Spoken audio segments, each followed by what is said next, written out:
Hey y'all, welcome back to my channel. Wanted to get on here today and talk some diet. How to stay on the wagon during the holidays but still have a good time. And I'm kind of nervous about this because every day is different, and that is going to be the point of this video. One day at a time. I'm recording this right before Thanksgiving because I really have been like, okay, what am I planning? Am I planning a cheat? How do I do this? I'm going to tell you how I get through the holidays, don't gain any weight, and I still have a really good time. And I've bullet pointed those. So I'm just going to jump right into this. Okay, number one, I don't ever look at it as a season. December is not the Christmas season.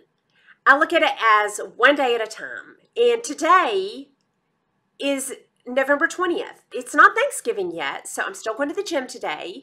I'm still doing good today, probably extra good. So when Thanksgiving gets here, I can, I'll have my substitutes, but I can also have some sweet potato casserole if I want to have something else, if something hits me. I will still be fine. It'll just be that day.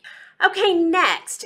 After I blow it out on Thanksgiving and Christmas, the next morning I get up and I start out with a high protein breakfast. And if I'm out of town, I have my Atkins bars, I have nuts, I have peanut butter. I have a lot of things that I can eat just in my room that will last me for hours. But I'm eating something very low carb the next day to get right back on track. No fruit, no sugar, no carbs. I'm just really, that next morning to kind of kick my system back into, all right, it's over. Christmas is over, and we're getting back to business. So I start the next day good.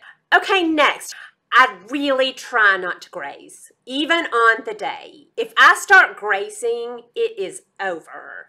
You know how everybody's families usually set out like chocolate-covered popcorn or candied pecans or those foods that you just sit there and graze on? Y'all, if I start grazing, I'm done. It's going to be the day, which is fine. I really like it to not be the day, but it's going to be more fog because it's more sugar. It's eating constantly. I'm going to go to bed not feeling good. So I really, really try not to graze, even if I'm going to have dessert. Dessert to me is better than grazing.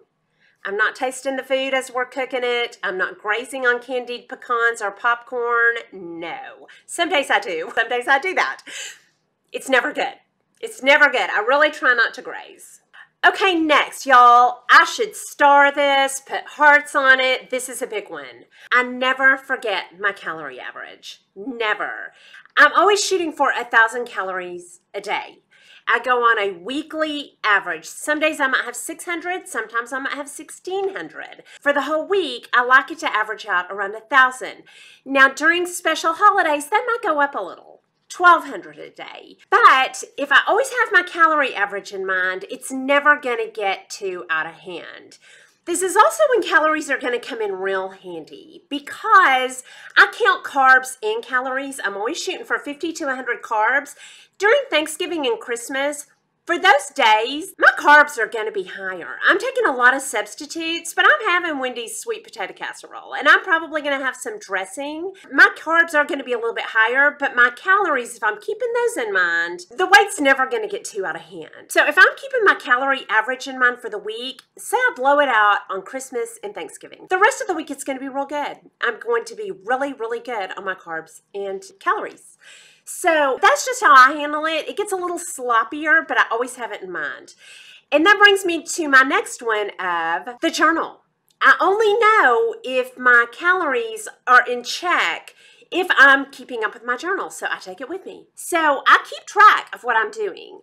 And my average is going to probably be a little higher that week. That's okay. I calculate it at the end of every night, sitting in my little guest bedroom, I'm calculating my calories. Okay, next, when I'm tempted to have a second piece of cake or pie or whatever it is, I down a big water because it's filling and it clears my head a little. And then I make a decaf and I keep that with me all the time. It helps so much, especially with the grazing. If I have something to do with my hands, it might as well be a water. So yeah, I try to keep a drink in my hands. That really helps.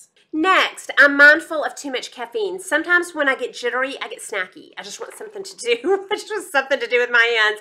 And so I'll start grazing. I'll start snacking. So I really watch my caffeine. Next, have your groceries that are delicious and on plan so you can kind of mix some of those in That's what I'm going to do. I'm going to take foods that are good for me and delicious, like the cooked apples and the berries and stuff. And again, I will link that food haul down below because it's all in there and I will have all that with me. And then that will help me fill up, and it always lessens everything else I eat. Okay, next, I focus on how I feel. Even on Christmas Day and Thanksgiving. My motive for staying on my diet are several. Yes, to stay lean. That is one of my goals. But it's also to stay clear-headed, to keep a good mood, to keep high energy for my family. You know, I'm going home, I'm visiting my family, I want to have a good time. So those motives and goals are as strong as to keep my weight steady. Okay, next, y'all, this is a big one.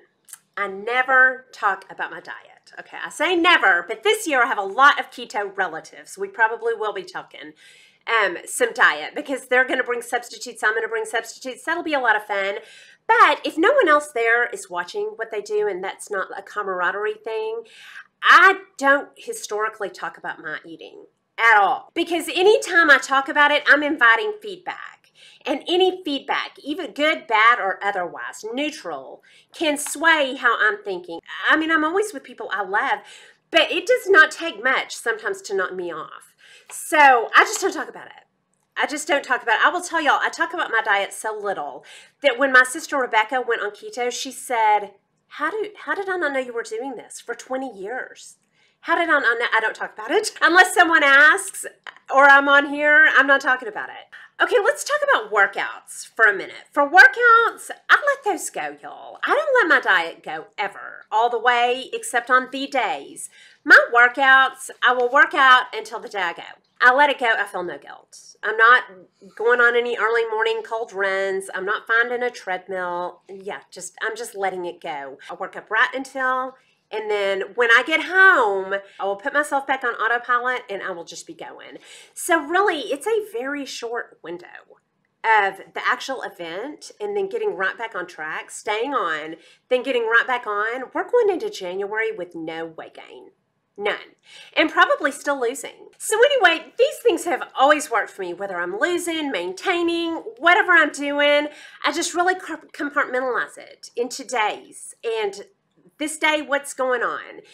You know, I may blow it out for that one day. That's okay. Because the day before was good and the day after is good. If I have some parties, that's okay too, because it's just that one day. The day before is good, the days after is good. Going into January, no problem. We've done no damage. But we've still, you know, enjoyed our holiday. So anyway, these things have always worked for me. I hope they work for you too. I hope they help somebody. So anyway, I hope you enjoyed this video. If you did, please like and subscribe. Leave comments and questions down below, and I'll talk to y'all soon. Y'all have a good day. Bye.